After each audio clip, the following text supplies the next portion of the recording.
இயேசுவுக்கு புகழ், இயேசுவுக்கு நன்றி, மரியே வாழ்க. இன்றைய வாசகங்கள் நமக்கு மன்னிப்பும் மனம் திரும்புதலும் கடவுளின் கிருபையும் பற்றி எடுத்து சொல்கின்றன. முதல் வாசகத்தில் கடவுள் தாம் கொடுத்த வாக்குறுதியை எப்பொழுதும் நிறைவேற்றுகிறவர் என்பதை காண்கின்றோம். ஆனால் மனிதன் தான் செய்த பாவங்களினால் கடவுளிடமிருந்து தூரமாக விலகுகிறான்.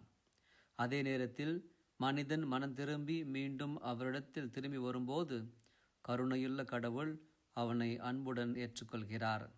நற்செய்தியிலும் கடவுள் நாம் செய்த எல்லாவிதமான பாவங்களை மன்னித்து புதிய வாழ்க்கையை அளிக்கிறார் என்பதை காண்கின்றோம். ஆனால் நமக்கு எதிராக சிறிய தவறு செய்தவர்களை கூட நாம் மன்னிக்க தயங்குகிறோம். நாம் ஆண்டவரிடமிருந்து மன்னிப்பை ஒரு கொடையாக பெற்றவர்கள். அந்த மன்னிப்பை மற்றவர்களுக்கு கொடையாக வழங்க அழைக்கப்பட்டுள்ளோம். நம் வாழ்க்கையில் மன்னிப்பும் மனம் திரும்புதலும் இருக்கும்போது கடவுளுடைய கிருபை நம் வாழ்வில் அபரிவிதமாக செயல்படும். ஆகவே நாம் கடவுளிடம் மன்னிப்பு பெறுவதோடு மற்றவர்களையும் மன்னிக்கும் இதயத்தை வளர்த்து கொள்ள வேண்டும். மன்றாடுவோம்.